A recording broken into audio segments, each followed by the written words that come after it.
Tout le monde est d'accord sur une chose. Le physique de Nick Walker est une aberration.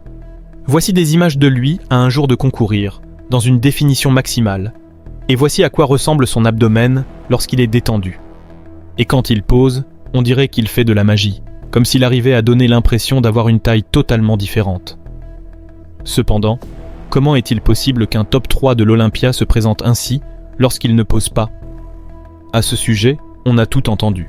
Que c'est un problème génétique, que c'est une question d'anabolisant, ou que c'est simplement parce qu'on l'attrape à un mauvais moment. Bon, quel mauvais moment ? Mais il y a quelque chose qui ne colle pas.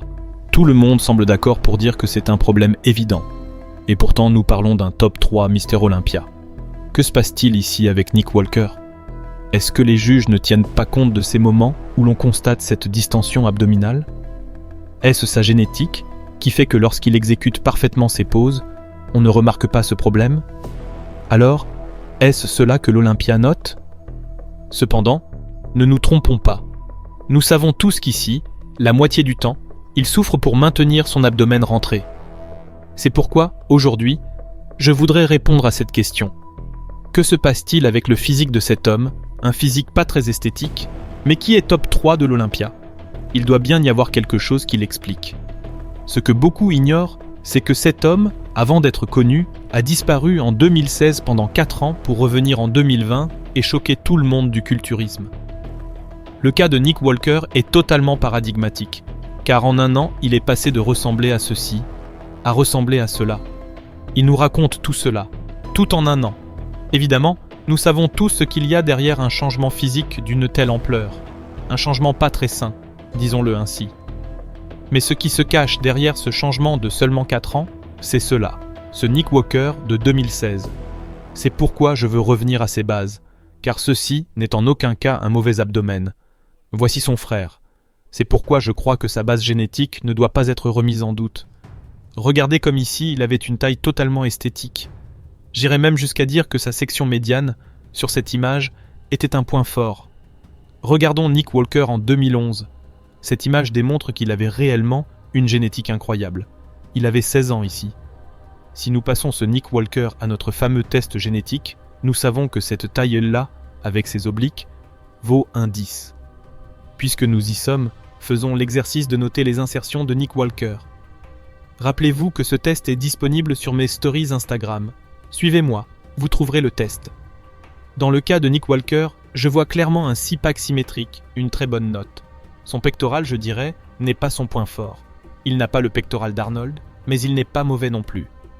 Pour le dos, on voit que son insertion n'est pas aussi basse qu'on le souhaiterait, mais ce n'est pas mauvais, aucun doute. Ses triceps sont énormes, un triceps de 10. Ses biceps ? À mon avis, ce sont ses meilleurs atouts. Quant à sa largeur clavicule, aucun doute. Un physique qui se présente ainsi a une excellente largeur. Plus de points pour Walker. Et ses mollets ? Tout le monde sait qu'il a un problème évident de varices. Mais rappelons que nous faisons un test d'insertion génétique. Ce qu'on ne peut pas changer. La meilleure référence que j'ai, c'est cette photo, où l'on voit d'emblée l'épaisseur de ses chevilles, de sa structure osseuse en général.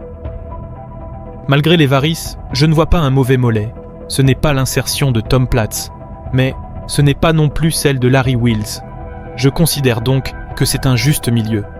Pour les jambes, selon moi, en termes d'insertion, c'est son plus grand point faible. On voit un vaste externe trop droit, ce qu'il a compensé avec beaucoup de volume et en sachant poser ses jambes. Mais sa structure générale de jambes, proportionnellement plus courte par rapport au torse, fait qu'à côté de quelqu'un avec des jambes mieux proportionnées, le bas de son corps paraît plus petit. Je pense que c'est sa plus grande faiblesse. Mais malgré cela, l'aberration musculaire qu'il montre ici n'a aucun sens. C'est pourquoi, à mon avis, c'est ce qui aura la plus basse note dans le test. Pour le pectoral, ce n'est pas son point fort, mais avec les années, il a prouvé qu'il n'avait pas de carence dans ce domaine. Ainsi, la note de Nick Walker n'est pas la meilleure du culturisme, il faut le dire. C'est pourquoi j'ose dire que celui de Nick n'est pas un physique qui brille par sa génétique esthétique. Il a d'autres qualités, comme une grande facilité à construire de la masse musculaire, mais pour moi c'est un physique forcé. Et oui, un physique forcé pour 2 raisons. Quand un physique souffre autant pour maintenir sa ligne sur scène, c'est un standard très artificiel. Et comme nous l'avons montré, sa section médiane n'était pas un point faible, elle ne l'était pas. Je veux préciser pourquoi je dis cela. Voici Kevin Levrone, que tout le monde connaît. Un physique qui a surpris le monde par sa masse et ses bras. Et malgré une taille pas parfaite comme Flex Wheeler, il suffit de voir toute sa routine de pose. Son abdomen ne souffre jamais, même détendu. Cette pose critique pour beaucoup, le double biceps de dos, il la maintient parfaitement. Un physique monstrueux dans les années 90. Ronnie Coleman. Voici son physique en 1991 et en 1993 au Grand Prix d'Allemagne. Regardez cette taille ridicule et déjà un corps énorme, digne de Mister Olympia. Mais la grande différence, c'est que de 1991 à son premier Olympia, Ronnie a attendu des années dans l'ombre avant de devenir l'aberration qu'il a été. Et oui, je dirais toujours que Ronnie est allé trop loin à la fin. Mais son prime est arrivé à 35 ans, avec une base solide et une génétique incomparable. Avec Nick Walker, en moins de 4 ans, on est passé d'un physique de 23 ans à un volume extrême, avec l'objectif d'atteindre l'élite en très peu de temps, sacrifiant sa taille au passage. C'est pourquoi il a pu entrer dans l'élite si vite. À 27 ans, au New York Pro, il se fait connaître. Et déjà il souffre pour maintenir sa posture. On peut parler d'un physique construit à base de chimie, en allant vite. Et alors, si tu critiques tant cette particularité, comment expliquer qu'il soit top 3 de l'Olympia, qu'il se batte et qu'il va encore se battre ? Eh bien, parce qu'on est dans un moment du culturisme où les définitions et la condition d'antan ont disparu. Comment ne pas se démarquer quand on arrive sec comme jamais, avec un niveau de veine et de conditions rares ? Walker n'est même pas le plus massif, mais dans un culturisme où les peaux granitiques d'autrefois ne se voient plus, un homme qui arrive et ressemble à une roche, à un monstre, se distingue forcément. C'est pourquoi je dis que le mérite de Walker est le démérite du culturisme actuel. Je comprends la vision où l'on récompense la masse et l'effort plutôt que le talent, mais le problème, c'est quand on confond effort et physique construit en 4 ans. Je vous invite à voir ma vidéo sur les ventres préoccupants dans le culturisme.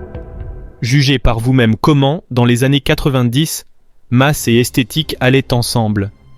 Messieurs, je vous laisse ici la vidéo dont j'ai parlé sur cette dérive du culturisme, faite il y a 4 mois, mais qui mérite d'être revue.